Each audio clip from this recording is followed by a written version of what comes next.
Hello, everyone. It's me, James, from A Real Human Voice. Usually, I like to jump into the story right away, but today's story is a little bit different. I have recently had the pleasure of narrating a series of short stories for a very talented writer, Eric Fomley. The book is called Flash Futures: Dark Science Fiction Stories. These are dark sci-fi stories. I really enjoy them. I think you will too. If you like what you hear, the book is available on Amazon. I'm going to post a link to it in the description, and I hope you'll check it out. I'll also post a link to Eric's website if you want to take a look at some of the other amazing work that he's done. I highly recommend that you do. This story is called Martian Maintenance. I'm putting 2 stories from Flash Futures here on the channel. The other one is called Replicas. So now, here's a peek at Flash Futures: Dark Science Fiction Stories. Written by Eric Fomley.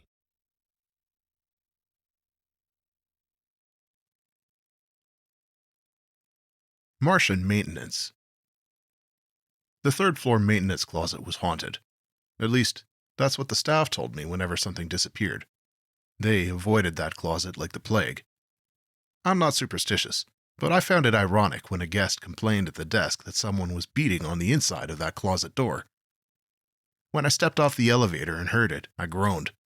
A person locking themselves into a maintenance closet was nowhere near the weirdest thing I'd dealt with at 3 a.m. Years of hotel management will do that.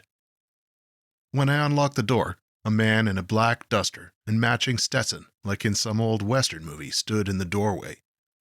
"Who the hell are you?" I asked. The man laughed, and that's when I noticed he had only one arm. "Very funny, Joe. It's me, Archangel." "Sorry, buddy. Don't know an Archangel." "Come on, Joe. I don't have time for your jokes. We got a couple of rogue Martians to kill." "Martians? Really? Dude? I'd left a good wrestling match and a Diet Coke downstairs for this?" "You know, Martians. Earth's time-traveling neighbors. The ones that drink human blood." This guy was cracked. But, oddly enough, this wasn't the first I'd kicked out of the hotel going on about Martians. "You have no idea what I'm talking about, do you?" I shook my head. "Well, shit. The timeline is worse than I thought. Let me make this real simple." He reached into his duster and put a pinwheel-looking device with a neon pink light into my hand. "We're just about to bust in on some really bad people. When we do, flip that switch." He indicated a switch at the bottom of the device. I'd handle it myself, but he made a show of his one arm. "Sounds simple enough?" I nodded, as if anything he said made sense. "Good man." He pulled out what looked like a phaser from Star Trek. "You do that, and I'll be able to shoot him with this." He raised the device and took off down the hallway. I debated on backing off and calling the cops, but I knew the hotel owner hated bad publicity. Still, I needed him out of the hotel before he hurt someone, though I doubted he would while he was pretending to be Captain Kirk or whoever he thought he was. He stopped halfway down the hall.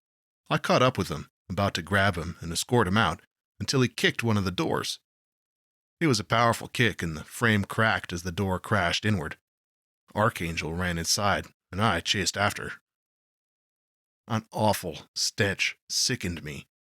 I stared in horror when I saw one of the hotel guests hanging upside down from the ceiling in the middle of the room, wrapped in a green, slimy cocoon. A young man and woman leapt up from the bed when they saw us and pulled out switchblades. "Whoa! Everybody calm down." The last thing I needed was to call the hotel owner and tell him a crazy guy with a fake gun kicked in a door and attacked 2 knife-wielding guests while a 4th hung upside down from the ceiling. Something told me that wouldn't fly very well with the boss. "What are you doing, Joe? Flip the switch." The guests charged at us. Archangel leapt in front of them, swinging his gun around. Incredibly, the 2 crazies seemed afraid of his device. "Joe!" I was still holding the weird device. The pink fluorescent glow was brighter now than when he handed it to me. "Oh, what the hell," I thought. Then I flipped the switch. One of the guests let out a high-pitched squeal. I dropped the device and clamped my hands over my ears. Their skin shimmered and disappeared. Instead of a man and a woman, there were two gray creatures with 4 arms and rattlesnake fangs standing in front of Archangel. A shiver jolted my spine. We were going to die. Blue flames flickered from Archangel's gun so fast I hardly saw him do it. The monsters screeched and collapsed. Their wounds bubbled and oozed with green blood, and the scent of the steam that rose from their burned flesh turned my stomach. Archangel walked up to the nearest and kicked it with his spurred boot. "That ought to do the trick. You were a little slow on the draw there, Joe, but it all sorted out in the end." I'd never seen or smelled something so foul as these monsters in my entire life. I threw up on the floor. "Stinks, doesn't it?" Archangel spun toward me with a grin. "So, how—" The cocoon behind Archangel exploded, splashing my face with a gooey substance that got into my eyes and burned like hell. I dug furiously to get the slime out when I heard a shriek followed by a series of labored grunts.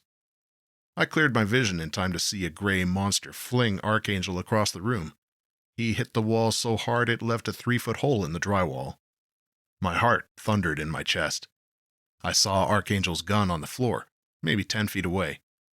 The hideous creature turned to face me, rattlesnake fangs protruding with a blood-curdling hiss.